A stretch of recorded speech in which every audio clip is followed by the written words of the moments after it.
As for the largely ceremonial post has added another layer to the many difficulties facing her already struggling coalition. If her candidate fails, it could push the government to the brink of collapse. From Berlin, here's Steve Rosenberg. Summertime, and the living ain't easy for Angela Merkel.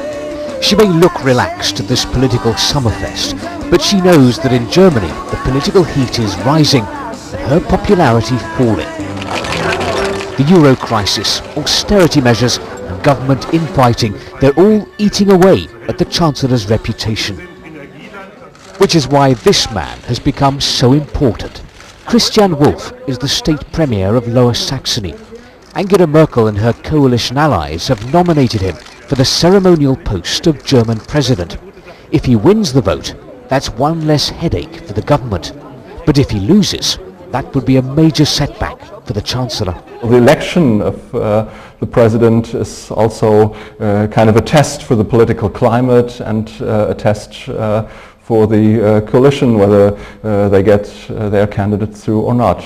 Going into this election, Christian Wulff is the favourite. After all, Angela Merkel and her coalition allies enjoy a majority in the Electoral College that will meet in the Reichstag and cast the votes. But a victory for Mr. Wulff is by no means certain. And that's because of this man.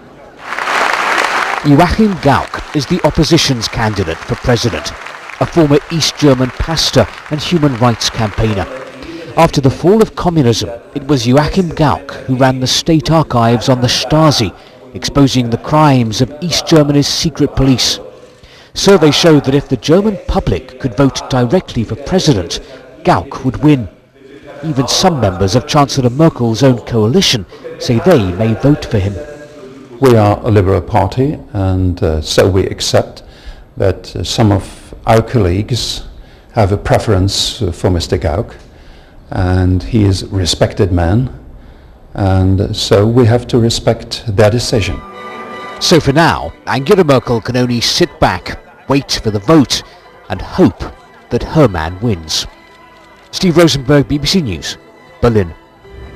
Now, Sal, things are pretty turbulent on global stock markets, aren't they? And actually, it was all triggered by comments, actions from the European Central Bank. Yeah, for sure, definitely. We've got an emergency funding situation coming to an end in Europe, with many of the big European banks possibly needing more funding. And actually, the European Central Bank has said it's got funding in there now for an extra 3 months, because the expiry was tomorrow, for over $500 million worth of loans to banks. The issue is, tomorrow and today, in the days ahead, will European banks demand this emergency funding that's available for 3 months heavily? If they do, it's a sign that they can't get funding from elsewhere. It's a sign of their weakness, and this is what the markets are really concerned about. I mean, investors are incredibly nervous, aren't they? Incredibly nervous, because the situation in Europe is looking very difficult indeed, with many banks in Spain and banks elsewhere in other big European countries looking weak and overexposed to the sovereign debt crisis in Europe. But yesterday in the States, just to add to the already turbulent markets, we had poor US consumer confidence figures, which really knocked concern about the recovery in the US, and there's more comments coming from American economists about the impact Europe's having on the American recovery. And then we had in China it revising downwards some of its data as well, and that added to the already very worried scene in the global financial markets. So today in Asia we're seeing a big sell-off again.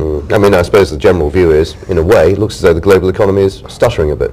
That's the global economy seems to be stuttering. Obviously, we could have foreseen this happening, because all the key governments around the world are now... All those stimulus measures are being sort of eased off, aren't they? They're being eased off dramatically, and it's all about austerity, it's all about cutting back, and it's all about reining in economies and reining in spending. And of course that will have a very dampening effect on the global economies. We'll talk a lot more about this in World Business Report. All right, and the other story around today, Airbus. That's right. Today we'll be finding out the results of investigations into whether